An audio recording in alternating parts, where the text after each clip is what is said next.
The New York Times publishing a piece on all the things they say will happen if Donald Trump becomes president once again. And here are the main points on their list. Crack down on illegal immigration to an extreme degree, use the Justice Department to prosecute his adversaries, increase presidential power, aggressively expand his first-term efforts to upend America's trade policies, retreat from military engagement with Europe, and use military force in Mexico and on American soil. Joe Concha is a Fox News contributor, and he joins us now. And Joe, we should note that this article was found in the politics, not op-ed section. Despite the language of it being so over-the-top bias, it's almost as if the authors of it don't want people to vote for Donald Trump, and they're trying to tell them why. You think, Carly? Todd, good morning. Hope you had a good weekend. If only we had some sort of way to know what a Trump presidency would look like. The New York Times is saying, oh my gosh, who is this guy you see on your screen? What is he capable of? Oh, that's right. He was president from 2017 to 2021. We do know that he will secure the border, especially if the Senate is flipped and Congress stays in GOP hands. We do know that his economic policies gave us one of the greatest economies we've seen in our lifetime. That's not an opinion, that is a fact. And from a foreign policy perspective, again, if you're looking at the precedent, we may not be bogged down in wars that seem to have no end. And we've seen multiple fear-mongering so-called news stories from other outlets before. To your point, Carly, this is not in the op-ed section. These are news reporters. One of the folks on that byline is Maggie Haberman, who has written multiple anti-Trump books and appears on CNN on a daily basis to talk about how horrible Donald Trump is. So it's no surprise coming from the New York Times. They have not endorsed, I've said this once, I'll say it again, a Republican presidential candidate since Elvis was a thing in the 1950s. So this is exactly what you would expect from the so-called paper of record, Todd. A little bit surprised that Jonathan Swan's on this as well, but I mean, this is the way that the paper's going, so that's the way the paper is going. Meantime, CNN under fire for reporting Israeli hostages were released and not rescued by Israeli Defense Forces. StopAntisemitism.org posting this. Come on, CNN, the 4 hostages were rescued, not released. Do better. And Israeli student Yari Cohen writing, hostage release? Seriously, CNN, you should be ashamed. What a disgusting headline. Joe, is this an honest mistake from, let's say, an intern working the Saturday shift in these almost summer hours, you know, because we were all there, we all worked those shifts, or is there something more happening here? Well, let's say it was an intern working a Saturday on a nice sunny Saturday in June, right? And they mixed up released with rescued.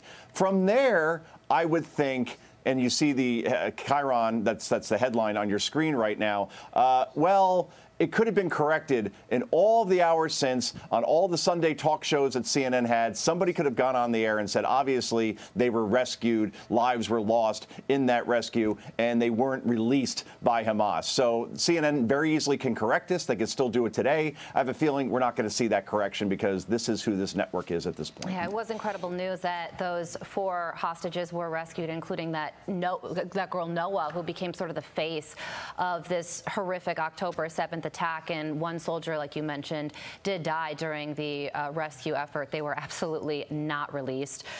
So there's also this. President Biden, he wrapped up his trip to France with a speech yesterday. He made a mistake confusing Ukraine with Iraq. Watch. The idea that we become semi-isolationists now, which some are talking about, I mean, the idea we had to wait all those months just to get the money for Iraq because we were waiting. I mean, it's not who we are. It's not who America is. And America shows up when we need it, just like our allies show for us.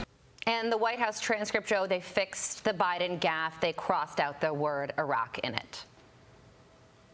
Yeah, they've done this before, Carly, right? And this is the same president in a Time magazine interview last week that said Russia invaded Russia on 2 occasions. Go back and read that transcript sometime. Go back and read the Robert Hur report and that transcript as far as the president not remembering when he was vice president, not remembering when his son died. And by the way, I take issue with the portrayal in many media reports that I read this morning that says that Trump refused to visit the same American cemetery where Joe Biden was speaking this morning. It's about 60 miles north north of Paris.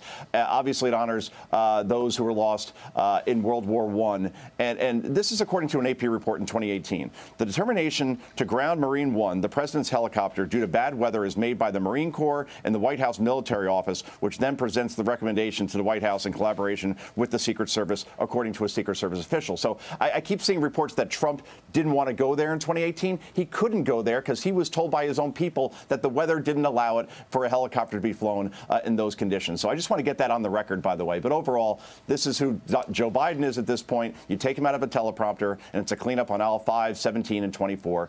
The debate is everything on June 27th. Can he last for 90 minutes without a script, without a teleprompter, and defend his record, which has been horrific to this point if you read every poll as far as inflation, crime, the border, and other policies such as foreign policy are concerned. Yeah, and he's going to be in Italy later this week for the G7, so he'll have plenty of opportunities to speak publicly overseas once again there. Joe, thank you very much. Thanks, Joe. I'm Steve Doocy. I'm Brian Kilmeade. And I'm Ainsley Earhart. And click here to subscribe to the Fox News YouTube page to catch our hottest interviews and most compelling analysis.